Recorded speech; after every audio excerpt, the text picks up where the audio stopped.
Philippine President Rodrigo Duterte threatens to jail critics of martial law in Mindanao, days before the Supreme Court is set to rule on its legality this week.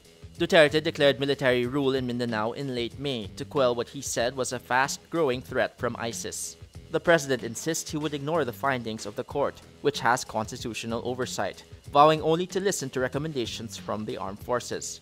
Duterte said, quote, "It's not dependent on the whim of the Supreme Court. Should I believe them? When I see the situation is still chaotic and you ask me to lift it, I will arrest you and put you behind bars."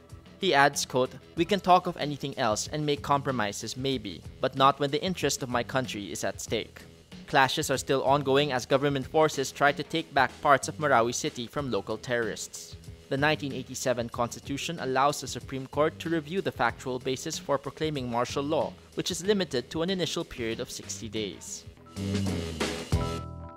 Australian fighter Jeff Horn upsets boxing champion Manny Pacquiao Sunday to win the WBO welterweight title in a controversial decision. Punch statistics favor Pacquiao heavily 181-93, but the three judges all scored the fight for Horn. Pacquiao loses for the first time since his 2015 fight against Floyd Mayweather, while Horn wins his first championship. Pacquiao says he accepts the decision of the judges. He praises Horn for being tough. There is a rematch clause in the contract should Horn win, and Horn says he'd like to do it again. Pacquiao also says he's interested in fighting Horn again.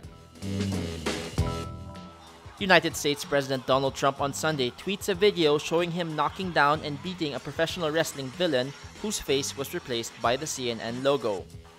In the 28-second video, Trump in a suit and tie is seen knocking down another man in a suit who is standing next to a wrestling ring. Trump repeatedly pummels the fallen man whose face is covered by the CNN logo. A fake CNN logo then appears on the screen reading FNN, Fraud News Network. The latest tweet is immediately condemned by journalists who say Trump seemed to be promoting violence against the media. But administration officials insist Trump has a right to respond to critical coverage. In support of National Disaster Consciousness Month, Rappler will hold the first ever AGO Summit on Disaster Preparedness from July 7 to 8 at the Samsung Hall, SM Aura, Taguig.